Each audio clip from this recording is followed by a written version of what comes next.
Burns, what's the story on execution? I wasn't sure we were going to see him again. That's right, Ralph. We thought he was done for the night, but I just talked to Tim Hall, who is a crew chief and brother of Mark Hall, who's driving tonight, and he said they had no real damage to the truck. They fired it up, it turned over okay, but they did say this.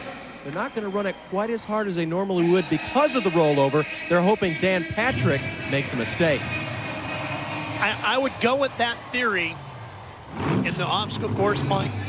But I think here on the side-by-side, you pretty much got to let it all hang out, and I don't foresee Dan Patrick making a mistake, do you? I don't think so this evening.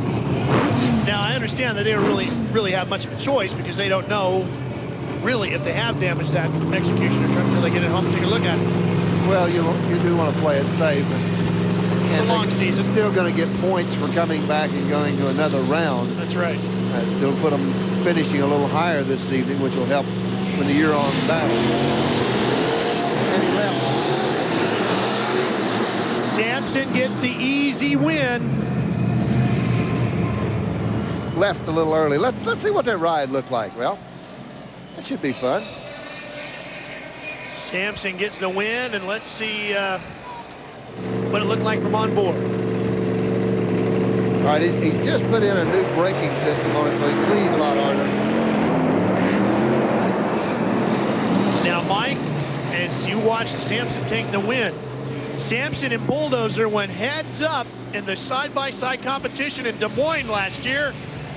Samson was the winner. Will he do it again tonight? Doesn't mean anything. We'll find out when we come back to Minneapolis in the Metrodome for the finale of the 1998 season opener. I was kind of half kidding about Bulldozer chipping a tooth, but from what I understand, Dave, I was maybe right. Well, Ralph, and you're right, and it's good luck for the Dozer to have chipped teeth. The ones that we have on this side of the truck are new. One is from last week. That's about the 5th molar back. And then in the rear, there's one hanging down there. That happened tonight. These are both new. His chipped tooth from last year was on the other side, and he's got new dental work over there. So the chipped teeth keep it coming. The Bulldozer keeps winning. Well, can he do it here tonight? We mentioned how he had a couple of wins in the side-by-side last year. Samson a winner against this very truck. Who's going to get it tonight? Samson on the right, Bulldozer on the left. The final of the 1998 season opener.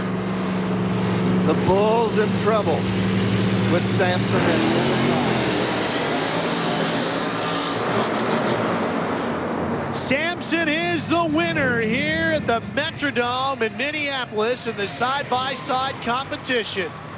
Well, he said he'd up the horsepower about 50%, and he showed it on that pass tonight, Ralph. Now, Mike, he's had a pretty good night as we take a look at the roof cam and get all the way into the semis of the obstacle course, and he is the winner of the side-by-side competition. That is really going to set him up nicely to march towards a championship. Truck launches well, picks the front end up, and it is just beautiful pass. It's a great way to debut the new paint scheme on the Samson truck as you go with it. Dan Patrick flying into victory here tonight. Doesn't take long, does it? No, it doesn't. And a great job by Dan Patrick and the entire Samson team as they pick up a win here tonight in the monster truck side-by-side and as a semi-finalist in the obstacle course. Well, we're not done here at the Metrodome just yet. We got to come back and talk to Dan Patrick, the driver of Samson, find out how he put away Bulldozer and picked up the win here tonight. Stay with us. We'll be wrapping things up when we come back to the Metrodome. TNN Motor Madness and USA Motorsports Monster Truck Challenge, the season opener, having just been completed here tonight in the Metrodome. And it's been a great night of racing here too, Mike. Oh, outstanding and exciting. Couldn't get any more exciting than this, Ralph. I think it's better than that. Well, let's check in with Dave Burns downstairs, who's standing by with the winner of our monster truck side-by-side racing event, Dan Patrick, the driver of Samson. And Ralph, it did not come easy for Dan Patrick. He had a hole in his tire earlier. He had to plug that. Then when he sat at the line for the last round, he knew he was going to blow a $1,200 rear end. But I guess ego and pride and points came into play, Dan. You ran it hard. Well, this is a tough place to race. You can't take anything for granted. And when we're trying to accrue points for the end of the year, every round counts. So I knew I might have to sacrifice. It hasn't been an easy night, but we got through it. All right, Dan Patrick, your first monster truck winner in 97. Yeah, he puts away Guy Wood and the driver of Bulldozer to take the side-by-side portion of the night. Here is a look at the monster truck point standings now. Eric Meager, the driver of Firestone Wilderness, who sits second here on the point standings, was the winner of the obstacle course. And Mike, when you take a look at that, how do you think that's going to settle out a little bit as we go towards the next round at Des Moines? I don't think it could come out any closer than it did tonight. No one is a true leader at this point, Ralph.